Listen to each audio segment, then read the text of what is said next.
Salut à tous et à toutes et bienvenue dans cette vidéo complémentaire à l'article sur la création d'un DVD ou clé USB multisystème. Alors, comme je le disais dans l'article, pour réaliser ce multiboot, vous aurez besoin des ISO des systèmes d'exploitation de votre choix ainsi que du logiciel SADO. Je vous rappelle qu'il y en a plusieurs logiciels qui font le même travail que SADO, mais moi je préfère SADO parce que lui, il est, comment dirais-je, déjà mon préféré. Oui, et ensuite, ici, il est très pratique, il est facile à manier et il a d'autres options que j'ai pas trouvées sur les autres logiciels que j'ai eu à tester. Alors, si vous n'avez pas le logiciel Sado, je vous invite à vous rendre sur le site web, sur l'article en question, sur la création d'un DVD ou clé USB multisystème pour voir le lien de téléchargement du logiciel Sado. Alors là, une fois que vous êtes sur l'article, vous vous rendez sur la partie téléchargement Sado et vous cliquez sur le lien Click here to download. Vous allez être redirigé sur Mediafire, l'hébergeur de fichiers. Une fois là, vous verrez, on va patienter, voilà, vous verrez ce gros bouton vert, vous cliquez sur Download pour procéder au téléchargement. Ben, moi, je ne vais pas le faire parce que là, je l'ai déjà téléchargé. C'était juste pour vous montrer.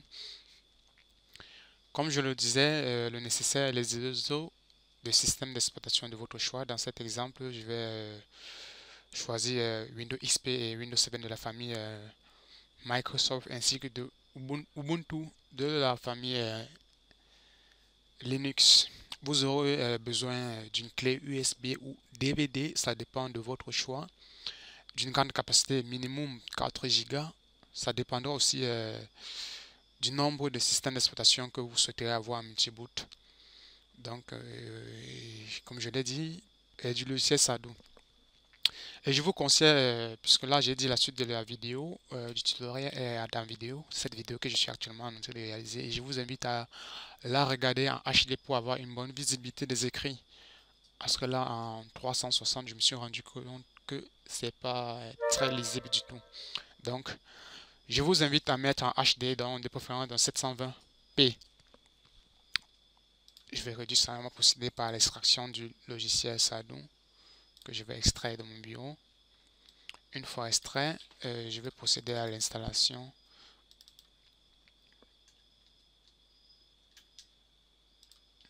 Là, on fait Next.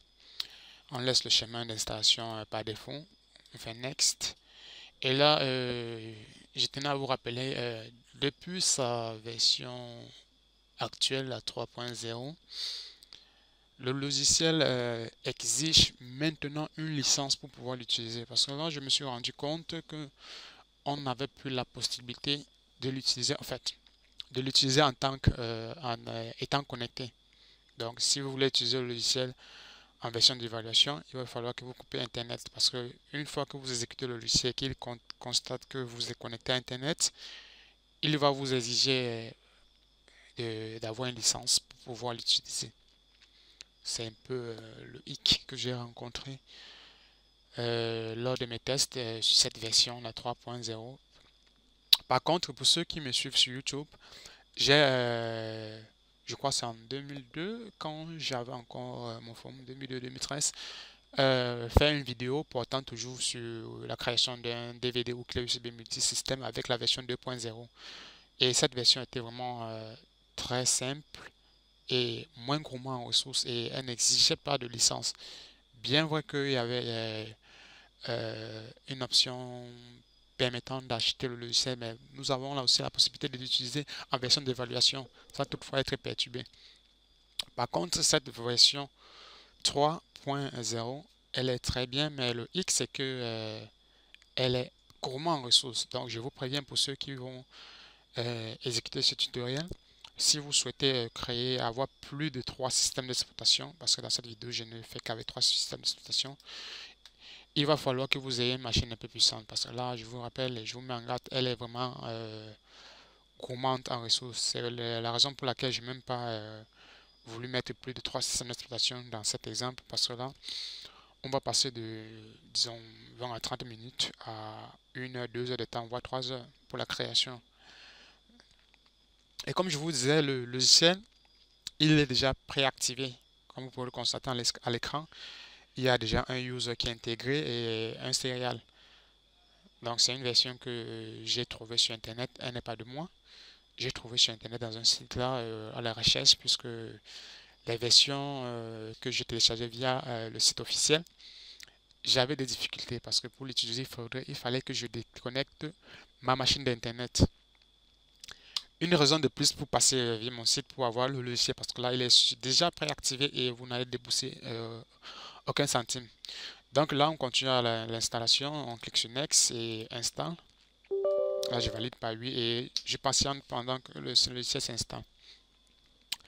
Une fois l'installation est terminée, on va laisser la case Launch Sado Multiboot Creator cochée et on va cliquer sur Finish. Cela va exécuter le logiciel.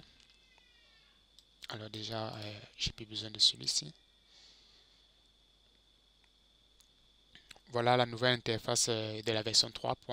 Et vous constatez Sado Multiboot Creator 3.0 Pro. Donc, comme je vous le disais, c'est une version déjà préactivée.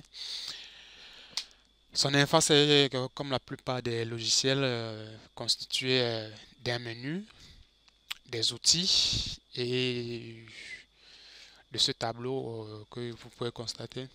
Alors, comment ça se passe avec Sado? À votre droite, vous avez là les supports sur lesquels vous pouvez réaliser votre multiboot sur une clé USB ou sur un DVD. Alors là, c'est un lien qui vous redirigera vers le site du créateur du logiciel. Alors, une fois que vous avez installé le logiciel et exécuté, comment faire pour ajouter les ISO des systèmes d'exploitation de notre choix, je vous l'ai dit. On va se rendre dans le dossier d'installation du logiciel. Alors pour être rapide, je vais faire un clic droit sur l'icône qui se trouve au bureau et demander l'ouverture de l'emplacement du fichier. Alors là, vous constatez que dans son dossier d'installation, il y a un dossier nommé ISO. C'est à l'intérieur que vous allez glisser tous les ISO des systèmes d'exploitation de votre choix. Voilà, pour ma part, je vais sélectionner mes trois, je vais les glisser là. Une fois que c'est fait, on va là maintenant procéder à la sélection de ces systèmes d'exploitation. Parce que là, le tour n'est pas de glisser les ISO, parce qu'il va aussi falloir les renommer avec un nom que le logiciel a prévu pour pouvoir détecter les ISO. Alors, là, on va naviguer, comme je vous le disais, là, nous avons les outils. Nous sommes premièrement là sur AV, ce qui concerne tous les antivirus et les utilités des antivirus. Pour ma part, ça ne nous intéresse pas. Mais pour ceux qui souhaiteront, vous pourrez aussi ajouter des antivirus à votre multiboot. Là, on va glisser sur le deuxième outil qui est celle des utilitaires. Là, on a Floppy MD, MS-DOS, Clunzia et j'en passe. Nous allons tomber sur le troisième outil qui est celle qui nous concerne, celui des distributions. Oh, qu'est-ce que je raconte? Des distributions de Linux. Voilà. Et là, vous voyez, il y a pas mal de distributions. Et lorsqu'on descend, il y a pas mal de distributions. Comment on fait pour ajouter celle que nous avons introduite dans le dossier ISO du logiciel? Alors, je vous ai dit que le logiciel avait prévu certains noms qu'on devait attribuer aux ISO des systèmes de notre choix afin qu'ils puissent se détecter. Et comment est-ce qu'on peut faire pour avoir ces noms-là? Il suffit de juste faire un clic droit sur n'importe quelle distribution et vous faites sur Check ISO. Et là, vous avez le nom que vous deviez attribuer à l'ISO Fedora pour qu'il puisse le détecter.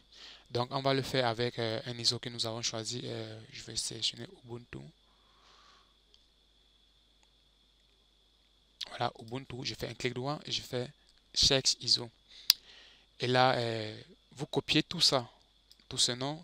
Vous veillez à supprimer d'abord l'astérix, puis vous copiez tout le nom. Et vous vous rendez dans le dossier où vous avez glissé vos ISO et vous renommez Ubuntu avec le nom que vous avez copié. Voilà, je vais effacer ISO qui est en double. Je valide. OK. Et lorsque vous revenez, vous constatez que le logiciel a détecté. Et là, il ne vous reste plus qu'à sélectionner et faire ouvrir. Là, il y a marqué d'une flèche. Ceci pour vous dire que vous avez, il a trouvé, pardon, qu'il a trouvé un ISO d'un système d'exploitation. Donc, vous ne l'avez pas encore ajouté à la collection de vos systèmes que vous souhaitez avoir une ISO. Vous avez juste orienté, donc indiquer au logiciel où se trouvait l'ISO du système de votre choix. Donc on va faire pareil pour la famille Windows. Là on a XP, c'est XP Pro 64 bits. Je vais faire check ISO et je vais supprimer. Donc je vais une fois supprimer tout. Voilà, je copie le reste. Je viens, je renomme. Je valide par entrée. Là je reviens, il a bien détecté. Et du ouvrir, je fais pareil pour Windows 7. Check ISO. Je supprime ISO, le point ISO ainsi que l'astérisque, vu que notre logiciel porte déjà l'extension point ISO. Je viens, je renomme et je valide. Ok, là nous avons fini d'indiquer au logiciel où se trouvaient les systèmes de notre sélection. Et que faire si vous n'avez pas l'ISO de système d'exploitation de votre choix dans votre machine? Alors ça c'est possible, le logiciel vous offre la possibilité d'aller chercher pour vous sur internet l'ISO. Donc, si vous n'avez pas, par exemple, l'ISO de système de votre choix, on va prendre, par exemple, une distribution de Linux. Ah, qu'est-ce qui m'arrive? Voilà, je disais, on va prendre une distribution de Linux. On va dire, par exemple, l'Ubuntu. On souhaite la voir. Et là, nous ne l'avons pas dans notre machine. Qu'est-ce qu'on fait? Vous voyez là, sur la sphère, cette boule qui ressemble au monde, vous double-cliquez dessus et le logiciel va se charger d'aller chercher pour vous sur le site du constructeur l'ISO du système d'exploitation que vous avez sélectionné. Ah, mais ma connexion elle est merdique ce soir. Je me demande très bien pourquoi. Alors là, on va patienter.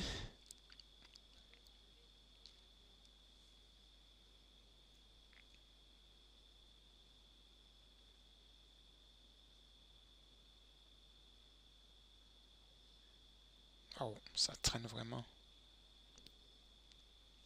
Voilà. Une fois sur la page, là, vous pourrez procéder au téléchargement. Et je pense là, c'est l'exigence du système d'exploitation. L'Ubuntu versus Windows 7. Là, c'est une histoire de comparaison. Où sont les liens de téléchargement?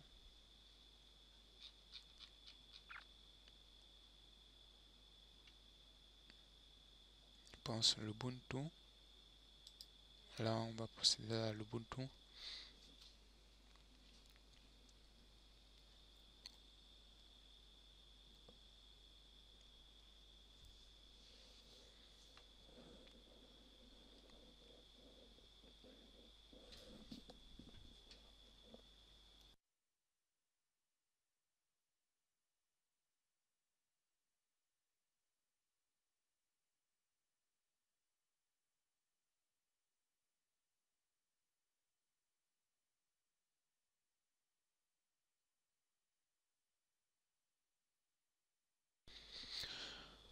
Bon, là, je pense avoir cliqué là. Voilà, on est là sur la section l'Ubuntu. Voilà, to download l'Ubuntu and see the various options available here over to get l'Ubuntu. This section, discure, qu'est-ce qu'il me raconte là déjà?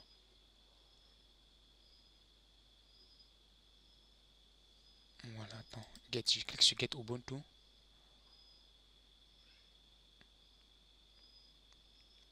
Allez, là nous sommes sur la page de téléchargement. Là, les liens alternatifs. Là, on va. It's not graphic. Non, là, voilà. For those waiting the pression LTS, that is long time support. Je vous l'ai dit, là, c'est là. On va cliquer pour procéder au téléchargement. Qu'est-ce qu'il nous raconte là encore? Ah, trop de protocoles. to read et release. Torrent, non, je veux la version 32 bits. Ça, c'est un torrent. Non, ça, c'est lien pour le torrent. Là, moi, je veux la version peut-être 32 ou 64 bits. Là, c'est un torrent. Ça, c'est un ISO. Donc, remarquez bien, là, en torrent, là, ISO, je vais prendre la 64 bits. Bien que je ne vais pas patienter jusqu'à la fin du téléchargement, c'était juste pour vous montrer. Lorsque vous occupez l'ISO, et ce qui est bien, c'est que lorsque vous occupez l'ISO avec le système, avec, en passant par Sado, il vous trouve directement avec le nom. Donc, vous n'aurez plus à le renommer. C'est le constat que j'ai fait. Donc, lorsque vous procédez par lui pour faire et il vous trouve directement avec le nom, vous n'aurez plus besoin de renommer. Donc, il vous suffira juste de glisser l'ISO, télécharger dans le dossier, dans son dossier ISO qui se trouve dans le chemin d'installation du logiciel. Donc, c'est tout. Une fois que vous glissez là, il va automatiquement détecter le logiciel. Donc, moi, je vais l'annuler. C'était juste pour vous montrer. Et c'est pareil pour les autres. Donc, si vous cherchez par exemple un antivirus ou une unité d'antivirus que vous n'avez pas, vous n'avez qu'à sélectionner l'antivirus, par exemple Kaspersky, et vous double-cliquez sur là, sur la boule. Le logiciel va vous rediriger vers la page de téléchargement de l'antivirus. Là, c'est pareil. Donc, avec toutes les distributions. Donc, c'est ainsi. Là, on va patienter que la page s'affiche. Pour que là, je vous montre un peu comment est-ce que ça se passe.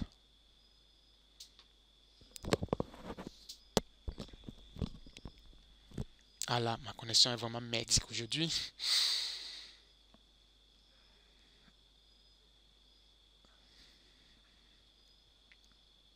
Voilà, là comme je vous le disais, il ne vous suffit plus qu'à cliquer sur Download et de patienter la fin du téléchargement. Moi je pense que je l'avais déjà fait, donc je ne vais pas le refaire, c'était juste pour vous montrer.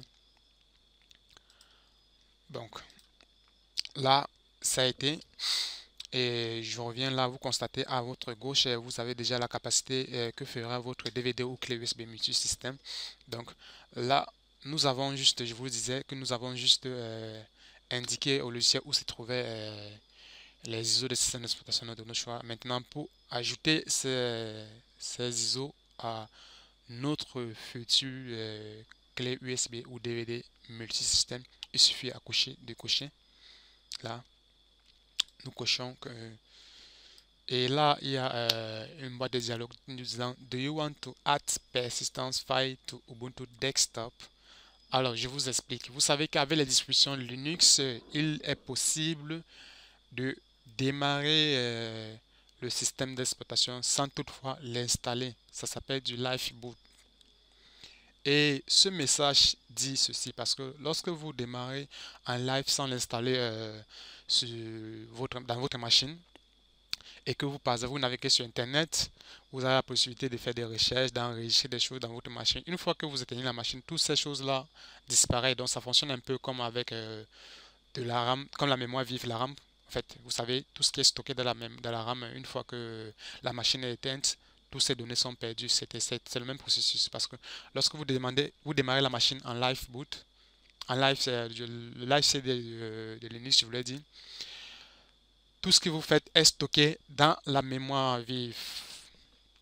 Une fois que la machine est éteinte, toutes ces choses-là sont perdues. Alors ici, la persistance vous empêche de perdre toutes ces données-là. Si vous démarrez en live, c'est ça le fait, la persistance. Donc, la persistance, c'est un espace que le logiciel va réserver dans votre future clé USB ou DVD multisystème qui vous permettra de sauvegarder les données que vous aurez à faire sur Internet. Et si vous démarrez en live, c'est sans toutefois installer le logiciel. Donc, c'est ça le fait, ça la signification, quoi. Donc là, je vais cocher Yes parce que il m'arrive des fois de démarrer un live CD pour remédier à certains problèmes quand je suis face à la machine de certains clients. Et là, vous renseignez la mémoire que vous voulez que le logiciel réserve. Moi, je veux dire une mémoire, disons, on va dire 1 giga. Dans 1024 mégaoctets, 1 giga. Je fais Save. Et là, vous me voyez sur la section Linux, vous voyez qu'il y a un qui est marqué pour nous dire que nous avons ajouté un système d'exploitation de la famille Linux à notre d'un autre USB ou DVD multisystème. Et là, vous remarquez la taille qui a subitement changé, elle est à 2.41. Nous basculons sur la famille Windows. Nous faisons pareil. On coche là une et on coche 2 et 2. Et vous remarquez que la capacité a changé. Nous sommes à 5,95 gigaoctets. Une fois que ce fait, vous avez la possibilité, que je vous le disais, de créer une clé USB multisystème ou un DVD. Pour ma part, je veux choisir une clé USB parce que je n'ai pas de DVD sous la main. Parce qu'une fois, lorsque vous choisissez DVD, le logiciel va vous compiler un fichier, cela dans un fichier ISO que ça va stocker sur votre machine et vous aurez plus qu'à, il ne vous restera plus qu'à le graver sur votre DVD et là procéder à l'installation dans les machines de votre choix. Donc je vais vous montrer pour ma part, j'ai là ma clé USB qui fait 8 Go, on va dire 8 Go. Donc je vais faire une recherche, lancer une recherche pour qu'il détecte ma clé USB et là je constate que elle a sélectionné la clé dont je voulais avec les informations de la clé, vous rassurez. Pour éviter des conflits, c'est-à-dire de perdre les données d'une autre clé, je vous invite à ne connecter que la clé USB dans laquelle vous souhaitez créer votre multisystème. Donc, une fois le multisystème créé, vous pourrez connecter les autres clés. Donc, une fois que c'est fait, nous avons sélectionné la clé USB et on clique sur l'icône de la clé USB pour procéder à la création. Dit, do you want to create USB pen bootable with SADU? On clique sur Yes pour oui et on patiente que le logiciel fasse le reste pour nous.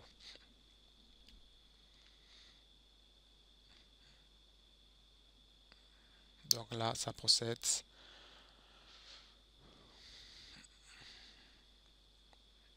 Là, vous avez le tableau. Chaque fois qu'il effectue quelque chose, il vous dit là, actuellement, il est en train d'extraire l'ISO Ubuntu et l'extrait.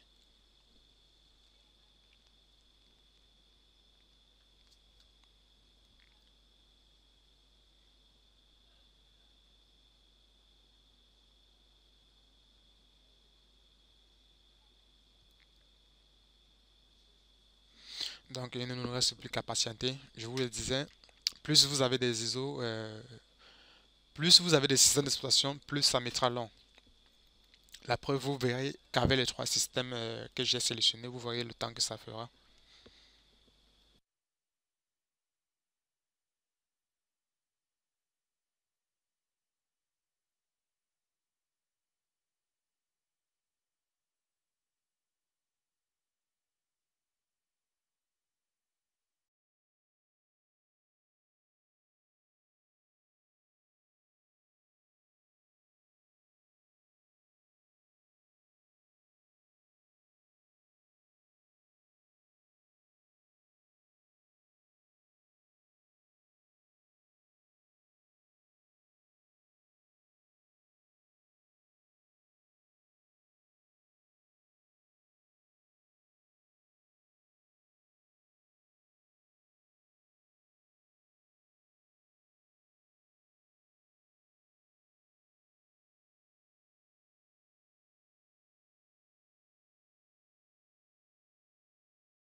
Ok, là, lorsque vous avez ce message d'erreur, ne vous inquiétez pas. Vous cliquez juste sur OK, le logiciel va continuer le travail. Parce que là, au début, moi, je me disais que c'était un truc qui avait les traits avec l'installation sur la clé USB. Mais non, bien après, je me suis rendu compte que tout fonctionnait parfaitement, puisque après, j'ai pu tester et tout allait parfaitement. Donc, une fois, si vous avez aussi ce message, vous inquiétez pas, vous cliquez juste sur OK et le logiciel va continuer le travail. Et vous verrez par la suite que tout fonctionnera très bien. Donc là, ce que je fais, on va encore un peu patienter parce qu'après cette étape, ça va procéder à la copie du résultat dans la clé USB.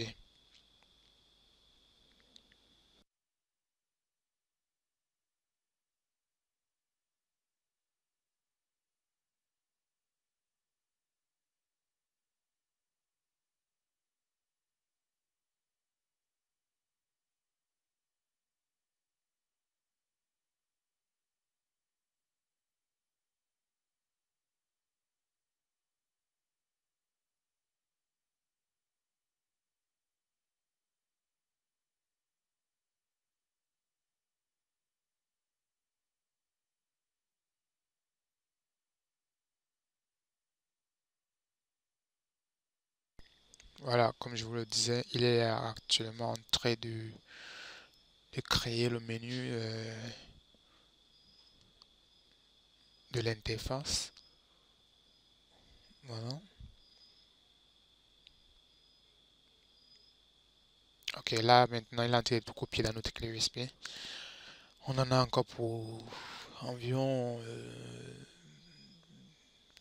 5 à 10 minutes. Le temps qu'il copie tout dans notre clé USB. Et là, ça sert à la fin. Vous constatez que ça prend un peu long. Imaginez si vous avez choisi peut-être plus de 6 systèmes, plus de 3 systèmes, genre 4 ou 5. Vous-même, vous pouvez estimer un peu la durée. Et comme je le disais, il faudrait aussi que votre machine soit aussi très bien puissante. Parce que là, chez moi, j'ai un quad-core, un core de quad, avec une RAM. La RAM, elle est petite, 4 Go. Donc, imaginez un peu de votre côté le temps que ça mettra.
Ok, là c'est la fin de la création, comme vous pouvez l'apercevoir là, au bas du logiciel, finish, à environ presque 1 heure de temps, 52 minutes 42 secondes. Voilà, et votre clé USB multisystème a été créée. Lorsque vous vous rendez sur le poste de travail et vous constatez à l'intérieur, tout a été compilé et copié dans votre clé USB. Alors, comme je vous le disais que je préfère Sadhu, vous allez comprendre pourquoi. Parce que là, il vous offre la possibilité de télécharger non seulement des ISO de système de votre choix, et il vous permet aussi de tester la clé USB ou l'ISO qu'il aura créé si vous avez opté pour le DVD. Là, comme je vous le disais, et là, on va procéder au test puisque c'est la clé USB qu'on a créée. On clique sur test USB et là, il démarre, comme vous pouvez le constater, son interface. Là, le premier menu, c'est boot from HD. Par défaut, donc démarrer sur le lecteur, sur le disque dur, je voulais dire. Et là, le menu des tools, ce sont les tools que le logiciel a ajoutés. Ces tools sont très pratiques pour ceux qui sont dans le domaine de la maintenance. Ils savent très bien à quoi servent ces tools. Il y en a certains qui sont juste là pour les distributions Linux, d'autres pour la réparation du système d'exploitation Windows. Donc là, on va faire back pour entrer au menu. Et on se positionne sur le menu Linux pour avoir les distributions Linux qui ont été copiées. Là, nous avons notre Ubuntu Desktop 14 qui a bien été copié. On rentre, on passe sur le menu Windows. Nous avons bien là nos deux systèmes d'exploitation, Windows 7 et Windows XP.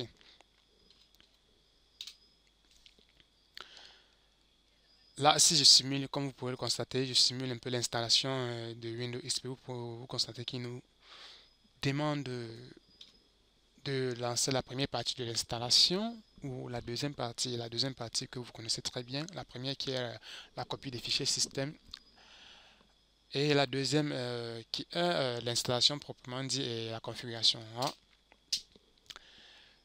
c'est normal qu'il nous affiche cette erreur parce que il n'y a pas de disque dur à l'intérieur. Il simule juste. Par contre, si vous mettez dans comment dire, dans un ordinateur réel, vous verrez que ça va procéder à l'installation et tout et tout. Donc là, ce qu'on va faire, on va rentrer sur le menu et là, voilà. Espérant vous avoir apporté un petit plus, je vais donc mettre fin à cette vidéo et vous donner rendez-vous sur une prochaine qui sera basée sur la nouvelle version de Windows 7. Faites le service pack 2 de Windows 7 pour ceux qui sont à l'écoute. Vous savez que depuis un bout de temps, Microsoft a lancé une mise à jour, la conviviale Roll-up de Windows 7. À la prochaine.